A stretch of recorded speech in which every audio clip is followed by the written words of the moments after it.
Problema número 4 é de nível 2, olha aqui. Se A é um número real, tal que A esteja compreendido entre 0 e 1, então um número positivo menor do que 1.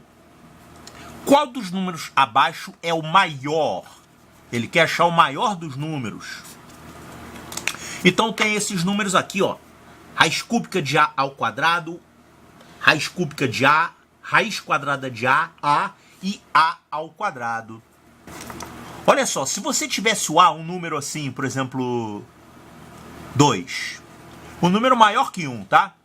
Então, quando você eleva essa base 2 a um expoente, quanto maior é esse expoente, maior fica o resultado. Por exemplo, você tem aqui 2 ao cubo e você tem aqui 2 à quinta.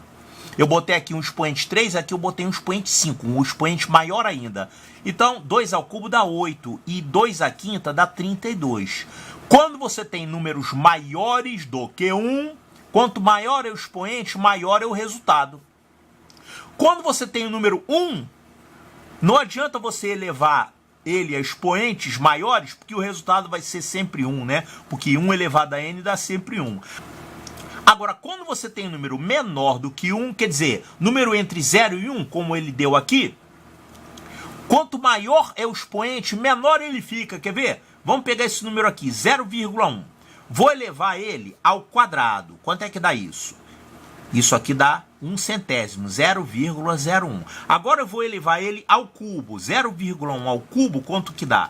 0,001. Ele ficou menor, né? Então, o número entre 0 e 1 acontece isso, só para lembrar, né? Quanto maior o expoente que você eleva ele, menor dá esse resultado.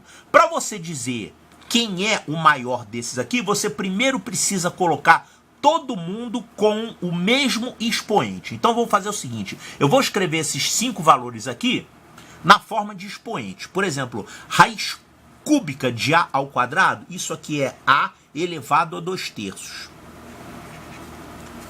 Esse aqui, raiz cúbica de A, é A elevado a 1/3. Esse aqui, raiz quadrada de A, é A elevado a meio. Aqui é A elevado a 1 e aqui é A elevado a 2.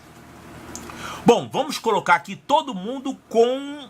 Para você poder comparar, você tem que colocar todo mundo com o mesmo índice de radical. Quer dizer, essas frações aqui tem que ficar com o mesmo denominador. Então, eu vou reduzir essas 5 frações aqui. Claro, 1 é 1 sobre 1 e 2 é 2 sobre 1. Eu vou reduzir todo mundo ao mesmo denominador. Denominador 6, né? Porque o MMC dos denominadores é 6. Então, aqui eu vou ter esse primeiro denominador, vai ser 2/3 é a mesma coisa que 4/6. Aqui, 1/3 é a mesma coisa que 2/6. Aqui, 1/2 é a mesma coisa que 3/6. Aqui, 1 é a mesma coisa que 6/6 e 2 é a mesma coisa que 12/6. Pronto. Para você comparar radicais, você tem que fazer isso. Tem que colocar todo mundo com o mesmo índice de radical, ou seja, mesmo denominador aqui desses radicais fracionários. E aí você vai olhar quem é o maior e quem é o menor. Olha aqui. Quem é o maior? O maior é esse aqui, né? É o 12. É o 12. Quer dizer, esse número aqui, ele seria o maior se você tivesse um A maior do que 1. Seria o maior. Se você marcar isso aqui, você erra a questão. Porque nessa questão você tem isso aqui, ó. A é um número entre 0 e 1. E para números entre 0 e 1, quanto maior é o expoente, menor o número fica. Então você tem que procurar quem é o menor expoente aqui. Quem é o menor expoente? Você tem aqui 4/6, 2/6, 3/6. O menor é esse aqui, né? O menor é 2/6. Então esse aqui, A elevado a 1/3, é o maior de todos. Então A elevado a 1/3 está aqui, ó. Resposta correta, letra B de Bravo.